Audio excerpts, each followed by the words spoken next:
Konnichiwa, y'all, and welcome to the Mr. Maple Show. We're a 7 days a week Japanese maple show here on YouTube. We focus on Japanese maples and a lot of other cool gardening content. If you're into Japanese maples, go ahead and like this video. Hopefully by the end of it, we'll earn a subscribe and you can join that Maple Mafia. That's my brother, Matt. I'm Tim. We're MrMaple.com, that family mail order business, and we ship trees directly to your door. We do over 1,000 varieties of Japanese maples, and we're here at our wholesale nursery, Buckholtz Nursery in Gaston, Oregon. Guys, today we're going to be talking about the red line, Acer palmatum Kurenai jishi. It is one of the most exquisite Japanese maples, especially in this springtime. There's some real beast here in this garden. Some of the biggest specimens you'll ever see. And I'm with one of the best specimens I've ever seen of red line Kurenai jishi, guys. We've got Makawa in the back. We've got a fairy hair back behind us. There's so many beautiful trees outlining this tree. But right now, stealing the show right here behind us, Acer palmatum Kurenai jishi. I heard about this tree years ago. Nurseryman told me, did you know there's a red lion's head Japanese maple in Japan? And I was like, that's crazy. A red like Shishigashira? Well, it's Kurenai jishi. That's the tree we're talking about today. The red lion's head Japanese maple. It has that twisting foliage just like Shishigashira, but it gives you some deep maroon colors out here in the spring garden. Now this one wasn't selected by Yano, but he did name it. So it comes from just absolute Japanese maple royalty in the lineage. Masayoshi Yano, famed photographer and author in Japan, selected the name for this tree. And it doesn't get much more Japanese maple royalty than that. So Yano-san himself placed the name Kurenai jishi on this. Don't mix it up with Kurenai jishi, a little bit different. Today we're talking about Kurenai jishi, the red line, not the crazy line. Yeah, the red line Kurenai jishi by Masayoshi Yano. I mean, he's the J.D. Vertrees of Japan. He wrote the book Maples for Japan that's half in English and half in Japanese. And Kurenai jishi is that tree that he put the name of deep red line. Kurenai being that deep red and jishi being lime. The twisting foliage gives you the habit like Shishigashira. I mean, for me, this is a tree that gives you good texture in the landscape. It's a small to mid-sized dwarf Japanese maple in the garden, reaching that 4 to 6 feet in height in 10 years, making it be able to be a fit for any garden or any landscape. Now this is the biggest one I've ever seen of this one. It is a huge specimen right here, guys. This one, we kind of threw it in that lion's head family. You've heard us talk about the Makawa family. Well, Shishigashira, it's got its own little grouping there, and this has to be part of that. It is the red lion. Now, I love that texture. It's a little different texture than Shishigashira. You've got a larger leaf. The leaf actually reminds me a little bit more of something like Japanese Princess for how elongated it is and how fluffy it looks. But that dark red twisting foliage distinctly makes it a Shishigashira-like plant.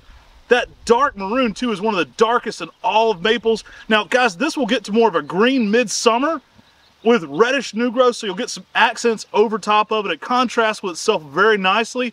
Now, fall is really where you see the relationship between Shishigashira and Kurenai jishi, guys. This can get some exquisite shades of orangey red that are reminiscent of that of Shishigashira itself. You get some just flame colors going on. I've had some bold oranges that paired it so nicely with Shishigashira.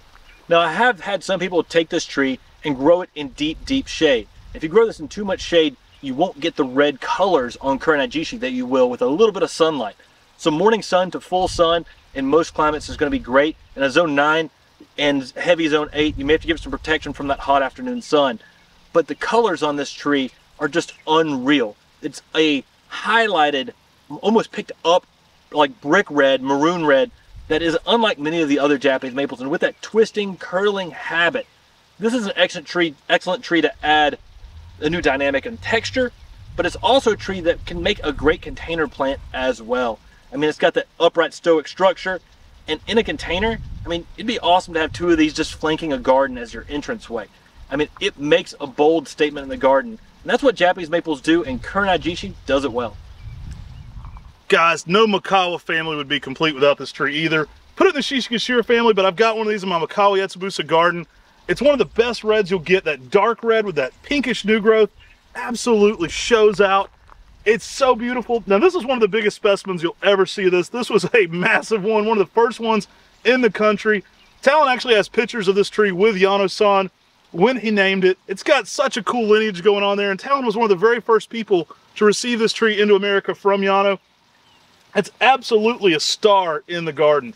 And this texture really adds a ton. So you can put this next to anything that's lightly colored, you know, Waterfall, Veritas, Lemon Lime Lace, other more chartreuse Japanese maples. It's going to give this even a darker, more regal appearance to that leaf.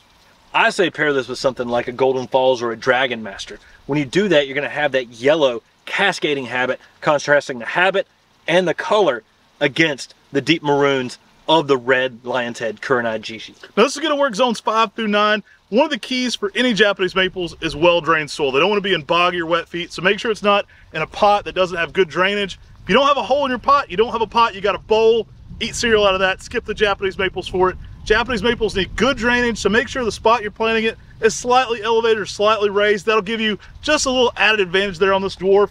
And it's been very durable for us. Now I find that when you grow this in full sun, it does green up quicker, but you also get more of that pink contrast with the greener older growth. So you get a little bit of added summer bonus on your overall color pattern. Now this is a tree that sells out very quickly on MrMaple.com. If you see it on Mr. Maple, get it quickly because it does tend to sell out really fast because it's extremely popular. If it's not currently available, you can always click that notify me button and be notified when this tree becomes available again on a future 10 at 10. We love getting specimens on here, guys. This is one of the biggest ones I've ever seen. In fact, this is the biggest one I've ever seen of these. It's really starstruck out here when I see this kind of plant. It's so much fun. Rarely seen at this kind of massive specimen.